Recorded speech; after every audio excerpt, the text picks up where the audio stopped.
Hey, everybody, Jen Hatmaker here, your host of the For the Love podcast. Welcome to the show. All right, you guys, right now we are in a series called For the Love of Faith Shakers.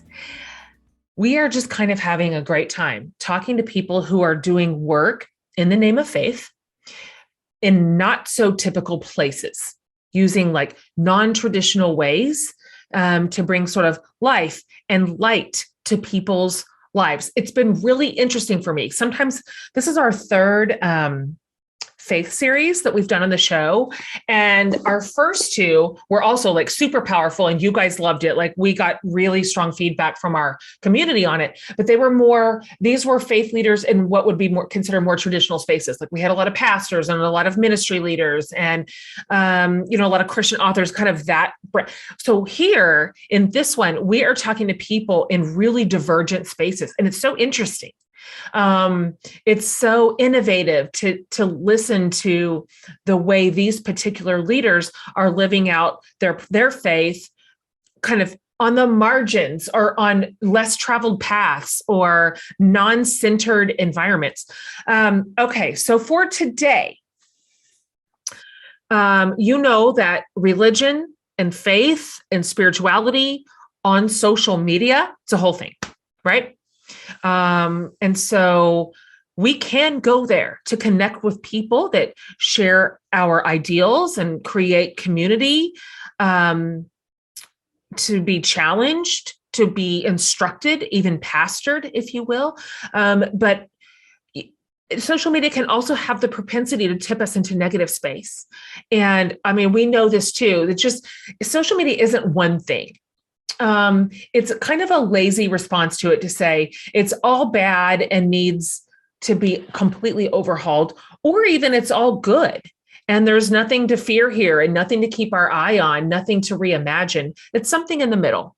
That's been my personal experience, is that social media in some ways has been an absolute glorious addition to my life. Genuinely incredible. It has brought me to the most amazing people. It has created this community, like our podcast community, social media community. Like I couldn't do it without social media. And so for me, largely social media is a wonderful value add to my life. But I also, of course, have experienced its negative side effects when I am misusing it or overusing it, when I am not careful about media literacy or my personal intake and input.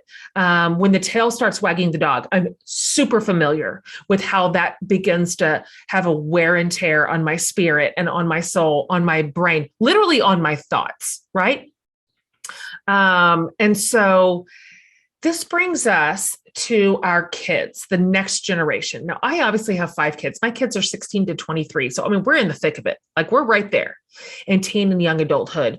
And so if you know any young people in your life, if you have children, if you mentor them anywhere, if you're around students at all, we're kind of aware of the catch-22 nature of social media, right?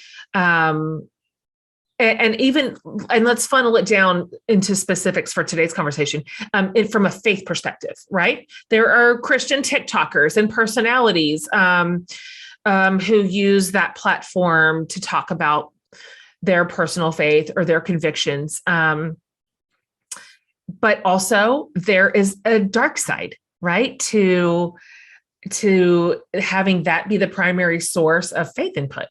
Some of it's subtle, some of it's overt, but we do see it forming and shaping the brains and the perspectives of this next generation. I was telling my guest today, this is the first generation literally to just come up with a phone in their hands. In mine, there's a before and an after. Of course, I absolutely remember life before social media. It was my whole childhood and adolescence and college, even young adulthood. So, I have a different perspective. Our kids don't. This is their life. This is all they've ever known.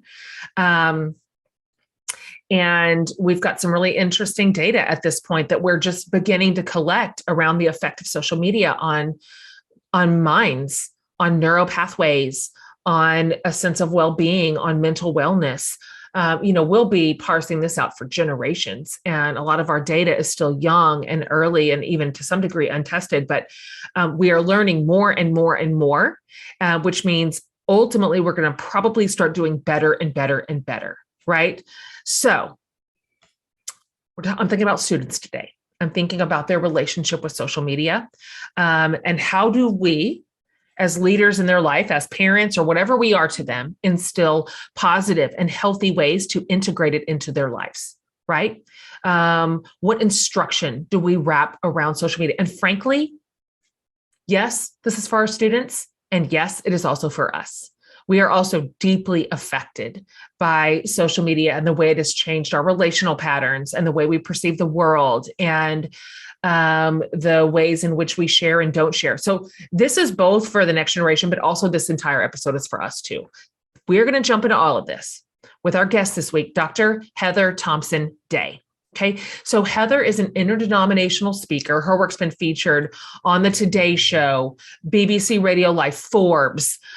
She's also the host of Viral Jesus, which is a podcast that discusses weekly the power of digital communication and social connections and how we can seek out important conversations related to positive and beneficial and productive living and faith in digital spaces. And she knows her stuff, you guys. So Heather's an associate professor of communication at Andrews University, and she's intent on serving students and women, passionate about supporting them in all stages of life. She's written a book on the very thing we're going to be talking about today, and it's called It's Not Your Turn.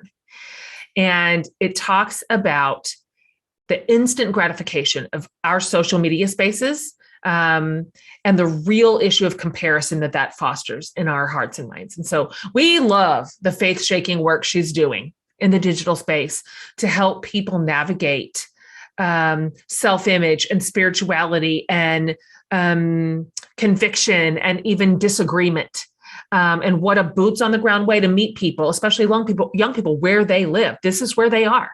And so it's not necessarily in Sunday school or at youth camp, right? Like this is where they are. So this is where she goes. And this is where a lot of us go. And so she is so smart. She's so engaging, and I love her pluck. And I am grateful that she is an important voice to the next generation and to us. So I'm super delighted to speak today and share this conversation with the absolutely wonderful Dr. Heather Thompson Day. Okay, Heather, I'm so just absolutely delighted to meet you and so proud of you and invested in your work, and your message right now is so important. It is so timely. I just told you before we hit record, I feel like we're starving for leadership in this place. We're looking for mentors to help us through. And so you are that. And I am so happy to have you on the show today. I am honored to be here. I'm excited. Okay. So I've already filled in my listeners a little bit about who you are. Okay. But for those of them that are new to you and to your work, could you sort of high level for my community, who you are, like where you are, who are your people, and basically just from the 30,000 foot view, what it is that you do? Yeah. So whenever I try to explain who I am, I think it's best to say that I'm a professor, I'm a teacher. Yeah. I'm forever both a teacher and a student. And that's probably the space that I feel most passionate about being in, is serving young adult college students. So I teach communication, I teach social media, and I also happen to be a person of great faith. And my relationship with Christ has always been super foundational to me, whether I was in a secular school environment or I'm now at a Christian university in Michigan. It's always just really kind of changed how I view my students and the way I enter my classroom. So I think that's a good idea of who I am. And I'm also an author. Okay. Heather, you mentioned this just a second ago, but I'd like to get a little bit more granular on it. So your goal at the tip top of your website is to serve college students and women unapologetically. I love this. Yeah. Can you talk about why that is your focus? And then parse it out a little bit. What gaps did you see, particularly in the faith space, that allowed you to kind of step into this particular kind of instruction and guidance and education? Yeah. And I think, so part of that came out of, as things in my ministry started to change, I had a mentor as I was trying to figure out which events do you take, which speaking things do you go to? And he said, you take the ones that only you can take. And so I felt like, there's so many other people that could maybe speak at like just an everyday church. There's only so many people that speak to college students. That's right. Just where I've lived. And it's honestly the gap that I fell into myself. I never had people always tell those stories about this great teacher that impacted their lives. I never had that. I never had, an adult outside of my parents until probably in graduate school. Wow. That saw me and invested in me. And so I'm just really passionate about kind of serving where I wasn't. And as far as like just female, that it's such a unique experience to work in ministry. I think everybody understands this as a Christian female.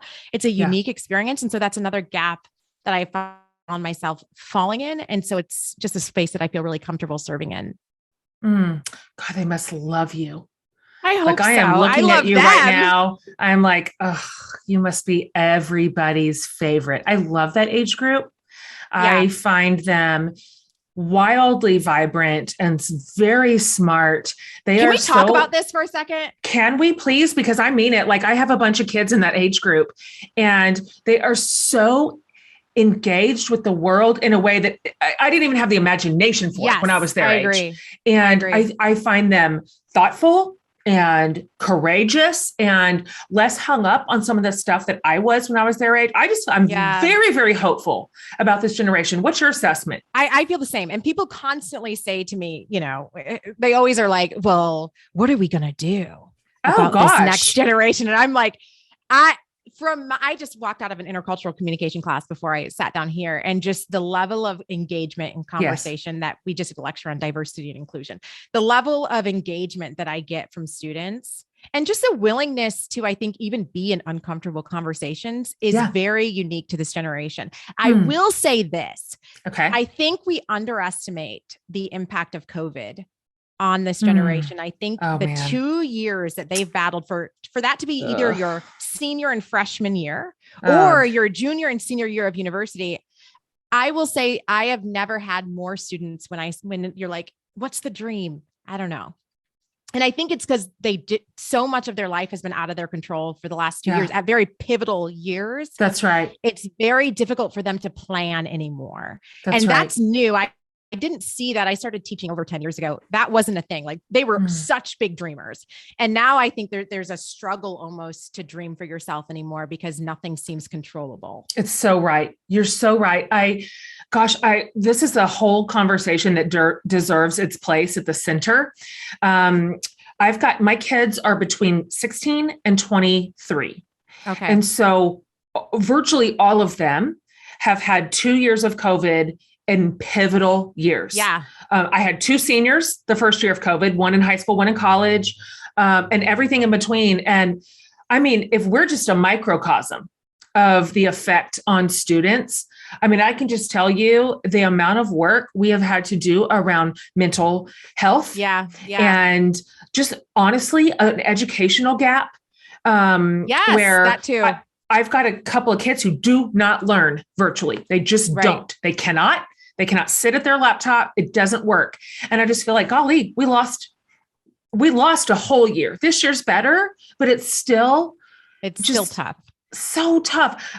We're going to be talking about this for decades. I think so too. The effect on this group of students and how they'll carry this into adulthood, and the losses that probably just sort of roll out the older they get. Okay, let's come back to your specialty.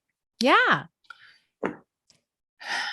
What do you think? What's your opinion on why it is so vital that we are in major conversation with our young people about how they navigate social media and offering them resources? And again, I can speak as a parent going, tell me everything you know.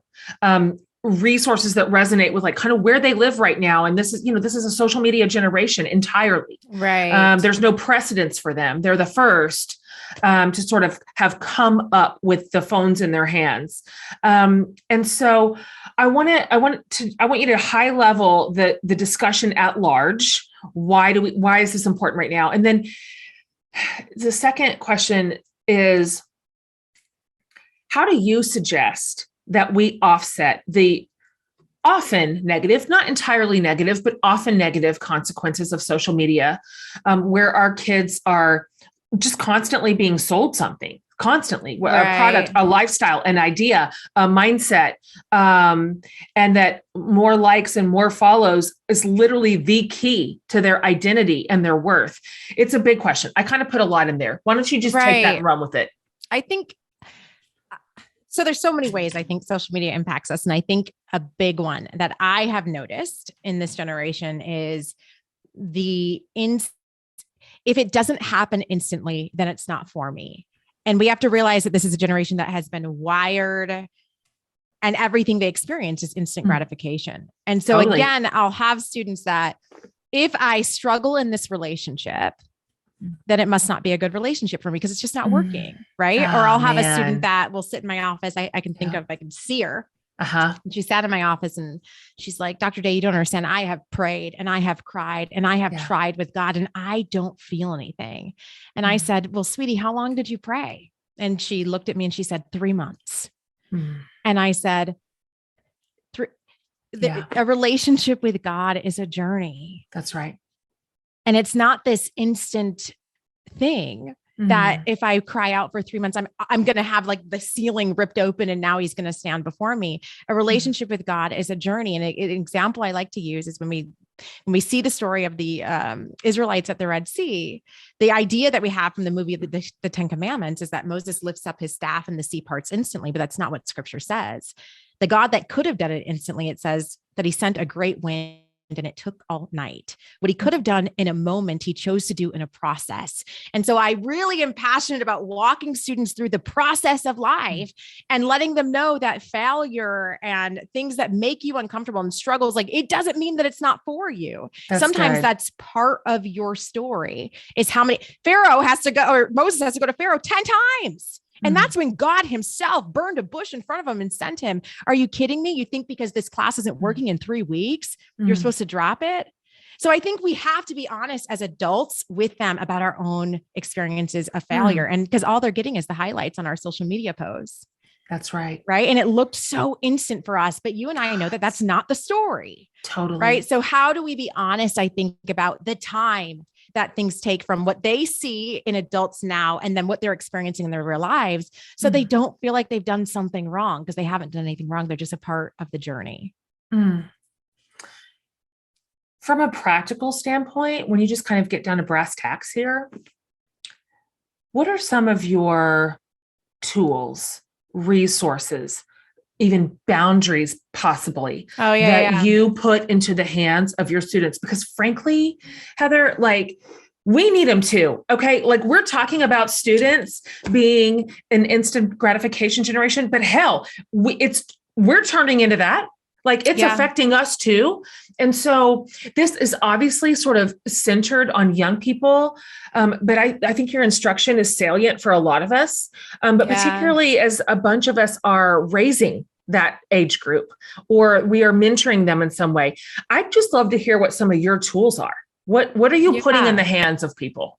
Yeah, there's a couple things that I definitely, I have textbooks, but there's a couple things that I always say, and that is I take a Sabbath from social media. That's really, I do a weekly, for me, it's Friday night sundown to Saturday night sundown, that I don't check any notifications. I won't get on my app. I don't do anything. And that's just to remind me that this is not who I am. That's right. Good. So a weekly time for me to detox from it, I think is important. Another thing that I practice that I hate saying like everybody must do this because everybody's different. But for me, I have found it to be very helpful. I will not log online unless I've had worship, because I found that I was struggling to find time to fit God into my life, but I never struggled to find time to check my Twitter. Right. Totally. So when I started saying if you don't have worship today, then that's fine, but you're not going to get on your apps either. guess what? I never missed worship again. Mm. So that's just like a daily practice before I fill myself with all the thoughts that all these other people are telling me that I'm supposed to be concerned with. How am I listening first to what I'm saying is the most important relationship in my life? So I think there's some other things. We just talked about this in my class, because here's a big thing students struggle with is, I keep hearing this semester in particular, I don't know how to have a relationship with my parents anymore, or I don't know how to have a relationship with my church anymore, because we have fundamentally different values. And how how do I actually have a relationship with people who the very core of my being and my values, they don't agree with? What are you wanting me to do with that? And so I think it's important that we take time to say what you want, but I think it's important that we take time, that we follow voices that you don't agree with. You have to understand what other people are saying. And just as fundamentally as I believe this is right, somebody else has been indoctrinated to believe that this other thing is totally true. Right. So how do I take time to hear other voices? And I'm not being political, but this is a very good example. We know statistically that depending on what political party you affiliate yourself with, that changes the number of news sources you will agree to take in. And it's significant, right? So one political party will only listen to about 5 different news sources, whereas the other Democrats will listen to about 20. So the differences are, I've never heard that data point. It is so stark, right? So, and there's like a complexity of this, but because a student just said to me, no, at this point, it's just willful ignorance of people. And I'm like, I don't know if that's fully true, because if everything that I'm experiencing in my world, perception is reality. If everybody that's talking to me, and if everything that's showing up on my social media feed, and if all the people at my church are telling me this is true, then it must be true. Totally. Right. So how do we make space to give people human dignity and value, even though I fundamentally disagree with you? Communication theory says I cannot control you. I can only control my own message. Yeah. And so unfortunately, the responsibility is always just on yourself to control what you can control, and to decide, I'm going to choose, and God, give me the strength and the patience to keep seeing value and dignity in this person, even though I do fundamentally disagree with you.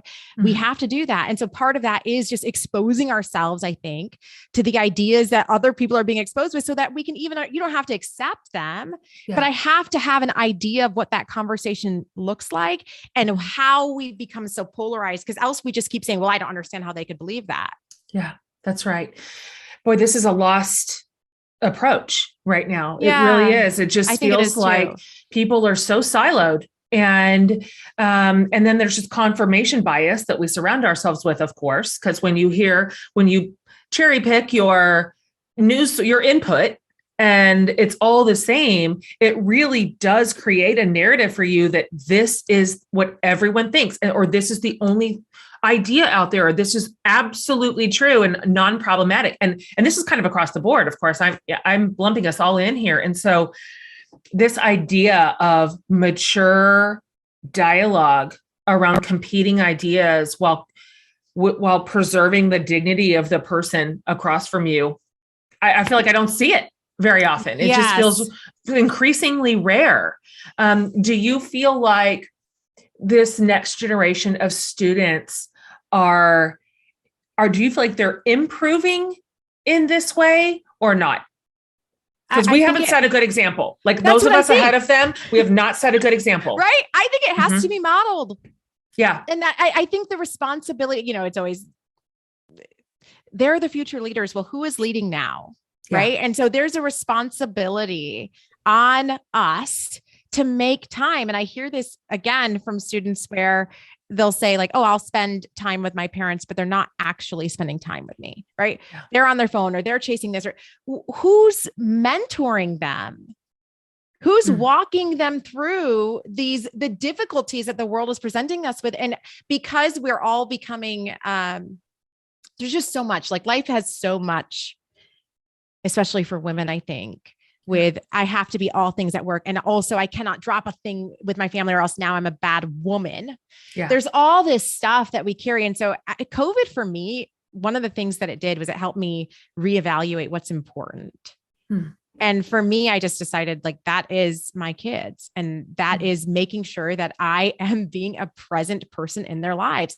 And so if I say no to all this extra stuff, whatever. Yeah. Right. God will always find somebody else to do that. He will never find anyone else to be their mom. I chose to have children. That is my responsibility. And so how I chose to be in a profession that's just a service profession. So if a student comes and sits in my office, one of my rules for myself is there is nothing more important than you will do in this day than sit and talk to this student right now. And so you're not going to look at your watch. You're not going to talk on your phone. You're going to sit and have this conversation, show people that they can take your time. I like that. That is a way through. Yeah. Presence, proximity, like in real life, being invested in one another. Golly, we've lost a lot. Like social media has done a lot for the world, and there's so many positives. There's so much upside. It's connected us in new and powerful ways, and it's made possible so much good work. But man, it has also robbed us of connection, like real connection, in real life connection. And I feel it. I feel that as in my age group, we were the befores and afters. So we have a memory of a different way. My kids, it's all they know. Getting our finances handled is so important. I don't care who you are, you need to know your business. And it starts with just the basics, right down to building your credit score. Having a good credit score can mean getting better car loan rates or renting more easily, or just bragging rights around the dinner table because that's allowed. The question is that piece of plastic in your wallet pulling its weight to help your score? Because not all cards are doing the most for you. But the secured Chime Credit Builder Visa credit card sure will. With this card, you can start building credit immediately with everyday purchases and on-time payments. With the secured Chime Credit Builder, members can increase their credit history with no annual fees or interest. So, continue your credit journey with Chime. Sign up takes 2 minutes and doesn't affect your credit score. Get started at chime.com/forthelove. That's chime.com/forthelove. The Chime Credit Builder Visa credit card is issued by Stride Bank N.A., pursuant to a license from Visa USA. Chime checking account and $200 qualifying direct deposit required to apply for the secured Chime Credit Builder Visa credit card. Regular on-time payment history can have a positive effect on your credit score. Impact to score may vary, and some users' scores may not improve. As human persons, it can be really difficult to not get waylaid by daily stress and anxiety, and learning to manage these anxious thoughts can seem next to impossible. We want to put some guardrails up, but we don't even know where to begin. Paying attention to my own mental wellness is a top priority for me. I'm always looking for little ways to check in and ensure that I'm staying on course. Noom Mood is a new tool I've added into rotation for another layer of support in this category. Their guided approach to mental wellness teaches you the power of shifting your mindset in just a few minutes a day.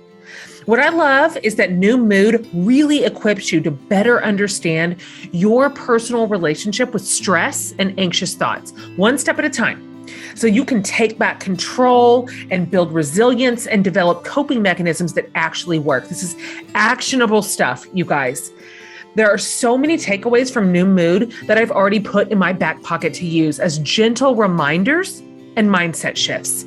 Noom Mood also has a team of dedicated coaches to support you. All you need is 10 minutes a day. Plus, it's an app, so it's always there for you. So worry less and feel happier. Sign up for your trial at noom.com/FTL. That's NOOM.com/FTL for your trial. You are a fellow podcast host. Yeah. You with your show Viral Jesus, such a clever name. Well done. Thank you very much. So clever. Very proud of that. You really take the time to dive into social media spaces and how we can kind of wade through the mire to find meaningful, like productive faith conversations through these platforms. And it is possible. It for sure is. So can you talk about that a little bit more and why you particularly feel compelled to talk about faith in a social media setting? Yeah, there's a couple different reasons for that. One is just that I think as a Christian, you don't wait. Like Martin Luther King has this fantastic quote where he says, the difference between good men and evil men is that good men will wait. They'll wait to pray. They'll wait to think. And as long as you wait, he says, you'll always be out organized by evil because evil never waits. And so I'm saying, if what we have available to us, I could wait until a church invites me to speak, or I could do what I can with what I have. I love this. And all that I have is my social media right now. When originally we know God was not meant to be in a temple or a sanctuary, though those are sacred spaces. He was in a tent so that he could dwell among his people. This is just the tent that we get to enact with where everybody is. And I can make an impact in my community from my couch. Are you kidding me? I love it. To me, it's like, this is a no-brainer as to would people even waste energy saying, oh, well, should the church be doing all these online initiatives? Like, to me, that's ridiculous because this is where people are, and people who would never feel comfortable showing up in your church. And I have people who would never feel comfortable even having a conversation with a Christian because of their past experiences. For sure. They may find themselves on your social media feed. And I can tell you from experience and the letters I've received, you may be the only Christian on somebody else's social media feed. So what are you saying? And I believe we will be held accountable for the things that we said. Right. So we should everybody, there's a priesthood of all believers. We all have an opportunity to make a difference. And so just choose wisely what you're going to say. And I want to add this too, to the conversation of social media. There's a fantastic paper. It's called The Strength of Weak Ties. It was done by Stanford in the 70s. And essentially what it says is there's this idea in culture that you have to have best friends, and people who are the most healthy and happy have a few best friends. The Strength of Weak Ties says, actually, we are the most healthy and happy when we have a lot of weak ties. So when we're talking about weak ties, we're talking about relationships. A weak tie of mine, I go to like the same diner in my small town most Wednesdays. And there's a waitress there. Her name is Shirley. And every time I walk in, Shirley will say, hey, I've missed you. I haven't seen you around. We have a conversation. And that's a weak tie. I have never called Shirley on the phone. We are not best friends. But when I walk in the diner, absolutely, she knows my name. And we're going to have a conversation. We are healthier, happier people when we have a lot of weak ties. It's interesting. So I like saying this, especially to students, because I think that in some ways we've created this deep anxiety where they feel like if I don't have best friends, then there's something wrong with me. And that is just so because true. of, right. And because of COVID, there's just a lot of people that don't have really deep relationships. And so I say to them, but do you have some meaningful weak ties? Let's take the pressure off, because people are healthier and happier when they have a lot of weak ties. What is social media? I call them Carols and Carls. It's the people that you'll click like on. I've never met you. We do not Zoom call, and we do not chat, and we do not text. But if you post your baby picture, I'm going to click like, right? And Carol knows my name. And when I say I got a job, Carol's going to comment. And our relationship has never gone to the deeper stages of development, but there is a relationship there. Guess what? That impacts my life. Actually, they did a study on this with like LinkedIn. This was super fascinating. It was like 84% of people who got a new job was based on a weak tie, not a strong one. Interesting. Right. So weak ties actually are super beneficial to our lives. And so there's so much good with social media. I have had students sit across from me at a cafeteria and say, I would not be a Christian anymore if the only idea of Christianity I had was from my small community. The reason I'm still a Christian is because of the weak ties on my social network. And so it is such like when people say, oh, this doesn't matter, or you're wasting your time, or keyboard warrior, it drives me crazy because we be faithful with what you have. And you are kidding me if you think God can't use your phone. It's just ridiculous. I like this perspective. I Thank like you. it. I do too. This is divergent. And there's sort of a narrative out there, which is those weak ties don't count and they don't matter. And they're robbing us of all these strong ties that we might have, this is all just hypothetical, of course, like maybe we'd have all these strong ties if we weren't investing in these weak ties, but it's really a profound thing to hear you say those are powerful too. And they matter in a different way, but they do matter. And so that does take some of the pressure off. It really does. Like everybody relax. My kids feel that pressure. What you're saying right now feels very familiar to me. This idea that if their relationships are not like at the height of like intimate and meaningful, that nothing matters. They don't have anything that counts in their life. That's a wonderful, I'm going to talk to my kids about that. We were literally having this conversation this week. Let me ask you this question, Heather. Yeah. I'm just curious because I originally came up through, what I would consider like, a like traditional faith space, like sort of the traditional, conventional church world and everything that goes with it, like all the stuff, all the wrappings of that. And so I'm familiar with breaking ranks really in any way. And I've had some divergent ideas and convictions that have sort of changed my path. But I'm curious for you, when you first started talking about like this intersection of Jesus and social media and all of its tendrils, did you have any pushback from just kind of the religious community in general? And if so, what was your response to it? Yeah, I think I can't say if it's so much because of my content or I just think as things grow, there's more eyes. And so there's always more pushback. Right. And so I've had different experience. I've had people write letters to my boss about an article I wrote in Newsweek. I've had people send things to my office. There was like it was a mug that said, "I'm so woke," that somebody sent to my office. I've had people print out my tweets and send them to my husband's church. I don't know what they expected him to do with them, but like evaluate them as a church board. Sure. I've had pushback. I think we have to be really, this is why I'm saying like, social media is wonderful, but I have to know why I'm doing what I'm doing. And so I've not yet, and knock on wood, right? Like I could be challenged in this way next month, but I've not yet had pushback so strong that I've questioned whether or not I was meant to be doing what I'm doing. Right. Yes. Like I've had enough. And I think part of this is again, being present in my real life, because I have students that I get to sit with who will circle back for me. 50 people in my DMs or yelling at me online really doesn't compare to this person who sits in front of me and says, "Thank you for doing this." Or even like that one letter that you get that says, I've gotten letters from people saying, "I did not ever think I'd go to a real physical church again, but I stopped at one because of," which is like really mind blowing. I still can't even, it's going to make me cry to even talk about.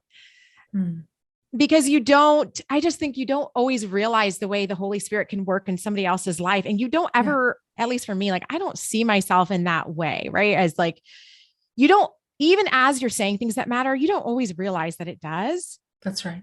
But God is so much bigger than you and he can do so many things. And so I'm saying you have to be faithful to what he has put on your heart. And part of that is making the time to be really, truly led by the Holy Spirit. And that's a daily thing for me.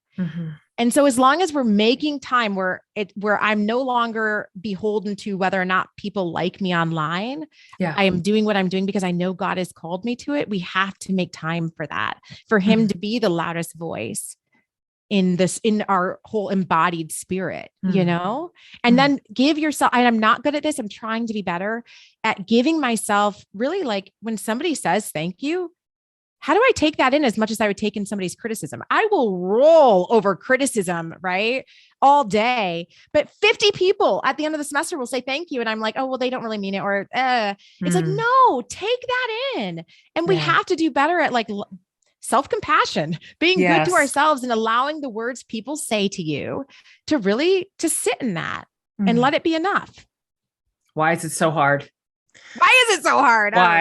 Why do the 99 beautiful responses just kind of fall to the wayside? And that one is the one you lay in bed that night and just replay and replay. It's such like familiar human nature. And I love your instruction to let's flip the narrative. Let's flip the script on that. Yeah. I'm curious, as you sort of survey the landscape right now, you know, you've spent so much time studying social media communications. You have so many credentials around this, and you have so much data in your brain around how it's working right now, what the projections are, what's the trajectory. And some of this we're guessing at. But as you sort of look at the landscape, I'd like to know, what do you feel like, where would you say this is a piece of it, a thread of it, a possibility inside of it, or a trajectory of like social media usage that I'm concerned about. And I can, if I parse this out to its like inevitable end, or this I could see growing into something that's more dangerous or more nefarious, or really just like bad for our minds and souls and spirits.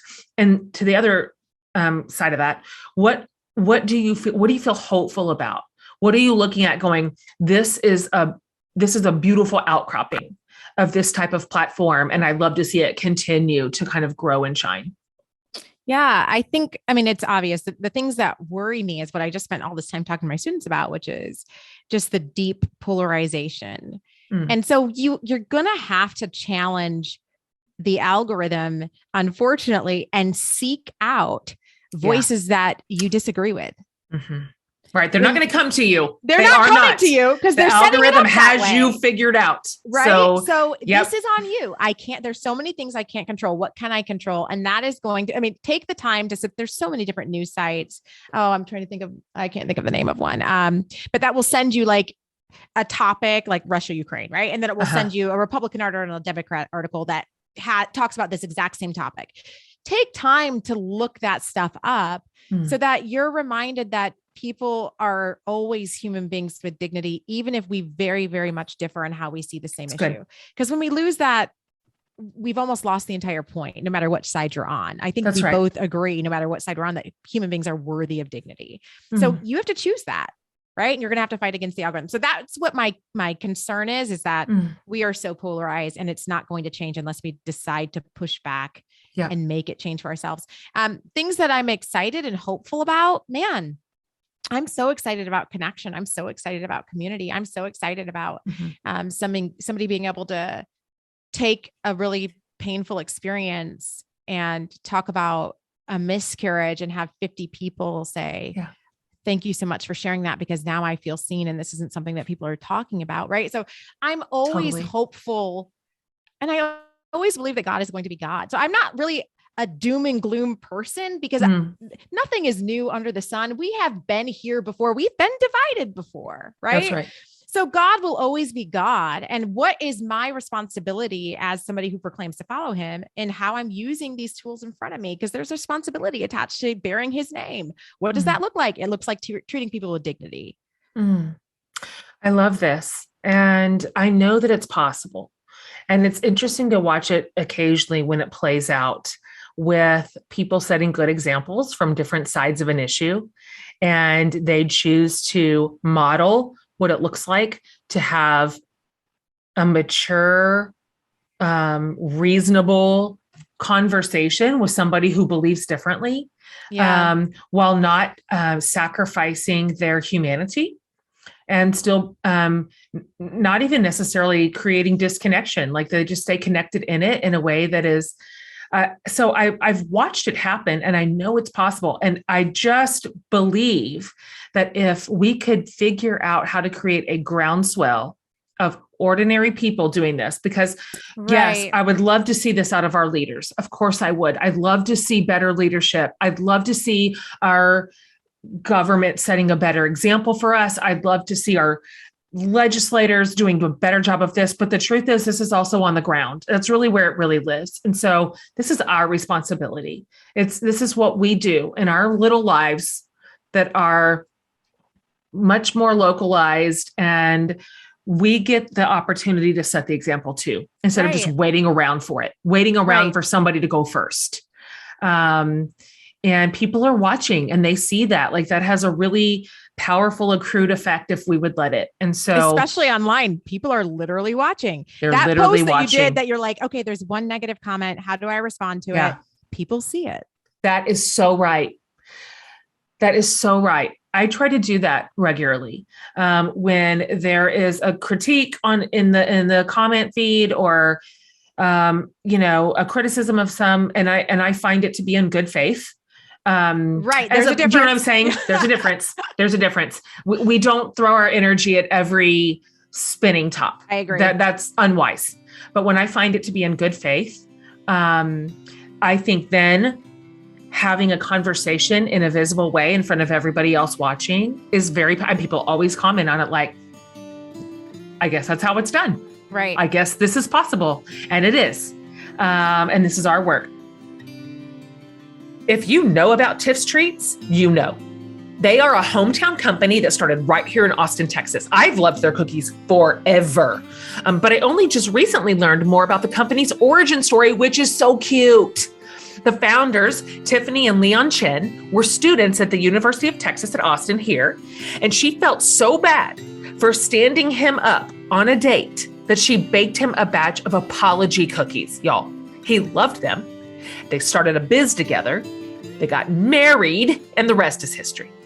And now they're telling all about it in their first book called It's Not Just Cookies, which is not only packed with their fun love story, but also really valuable entrepreneurial business advice. And of course, some secret cookie recipes too. I love celebrating new authors. And get this, when you buy their book, It's Not Just Cookies, you'll get a $25 credit for anything you want from Tiff's Treats.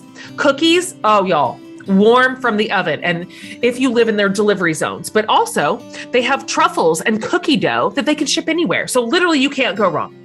So buy a book, get a box of cookies. This is a no-brainer. It's such a sweet deal. So head over to cookiedelivery.com/Jen. All right. So it's cookiedelivery.com/Jen. Heather. So this whole series is called Faith Shakers.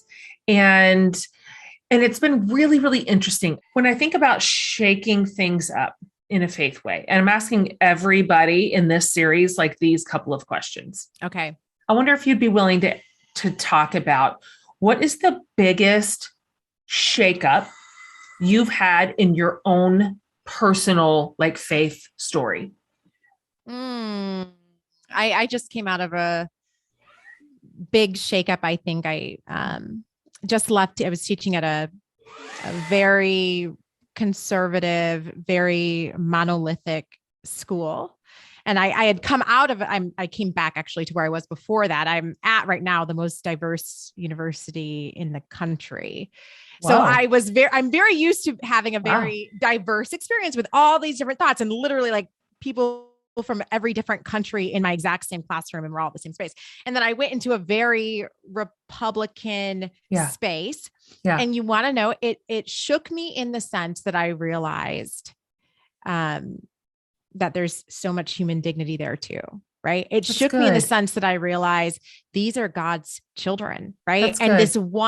Several issues, right? But there were several issues that I was letting make me unable to see that. And so I was really challenged because I met some really wonderful people. And I also will say in this next, one example that comes to my mind, like in this next generation, these were all like very Republican students. And when I talk about immigration, they were like, yeah, we think immigration is super important. Absolutely. We need to have immigration reform. So all my preconceived ideas where I'm like, good. Okay, I have to be careful here and tiptoe. They're like, no, I don't have a problem with that. So I said, sometimes we let the words become the all-encompassing of who that person is. And it's just not true. And when we let people show you who they are, I guess that's what I really learned is that it's important still, no matter what side you're on, to let people really show you who they are. Don't assume. I really love that. I was just talking yesterday to my friend, and I was telling him that I have we're down in Texas and my kids have been like born and raised here. So that's a whole deal. That's like a whole deal. And so my oldest son, Gavin, who's 20, almost 24, he looks and seems a certain way because he's kind of raised on a ranch. and he's a hunter, and his major in college was ranch management. That's a thing. Okay. That's a real thing. Something that children study and they go into a job. And so it's like very country and very Southern, yes. And he's white. And it just, you're thinking, I know your deal.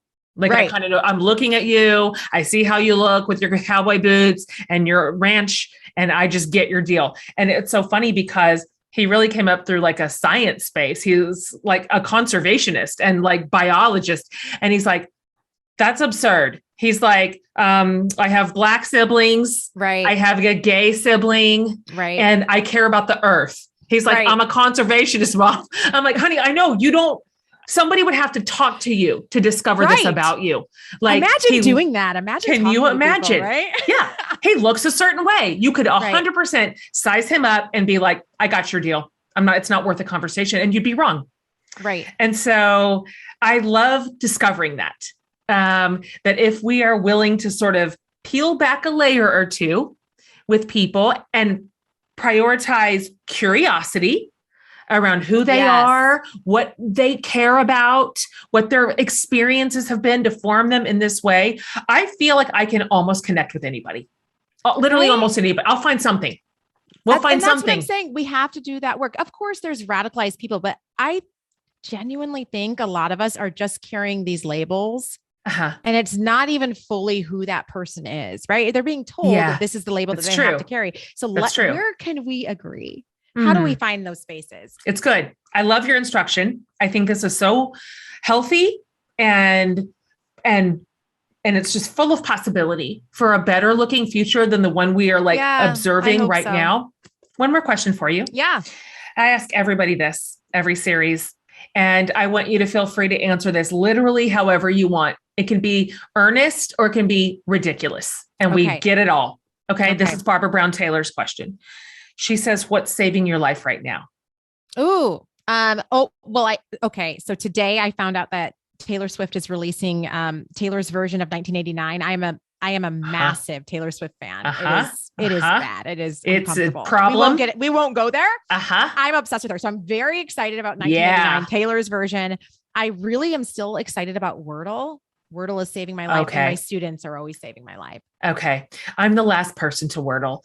I'm not on it. You haven't done it? I know. I don't know. Is this a rebellion thing? Is this rebelling from the system? Jen, I'm really hurt that you're not doing this. I know. I feel like I am being rebellious for a reason I can't pinpoint. I hear what you're saying. It's going to feel so good to just give into this. Yeah.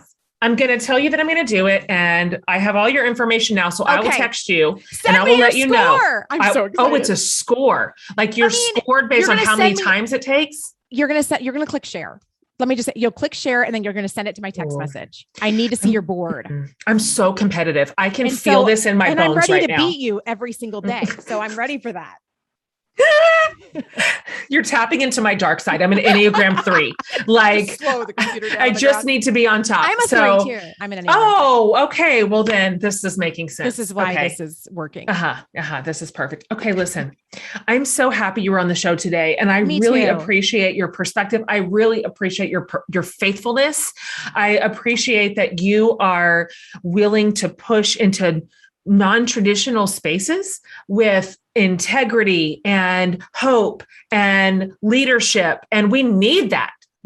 I'm so happy that you have the ear of the next generation and that they are looking to you. That makes me feel so hopeful and really proud of you and proud of your work. And so will you please just tell people as we sign off here where they can find you, where they can find your work, your book, everything? Yeah. You can just find me at heatherthompsonday.com, and that should take you to my Twitter and Instagram. And my book is called It's Not Your Turn. That's right. So I'm really excited about that book. Mm-hmm. Good job. Good job, you. Thank you. You're out here killing the game. Thank you for being on. Thank you. So happy to meet you. Cheering for you in every way. Take care. You too. All right, guys. We just barely scratched the tip of the iceberg on Heather's work. And so I really want you to follow her and learn from her. She is so well-versed in this space in social media and communications. And so for you, for the kids you're raising, there's so much here for us. So if you go to jenhatmaker.com under the podcast tab, I will have everything on this particular episode. I'll have the show notes. I'll have all the links to Heather's social media spaces and her book and everything else there is Heather related. So you can find her easily. And thank you guys for being here. This is a really cool series, and I'm really excited about our guests in it. And I feel stretched and challenged and inspired by what it is they are doing in non-traditional spaces. I love it. And to me, this is just really creative work, and I'm happy to put them in front of you. So don't miss next week. Come on back. More to come. Thanks for subscribing and rating and reviewing the show, you guys. That matters so much to our podcast. And we pay attention to everything you say, all your comments, all your suggestions. This is such a loyal and committed listening community, and we appreciate you so very much. So on behalf of Laura and her crew and Amanda and I, we love you. We love to serve you, and we'll see you next week.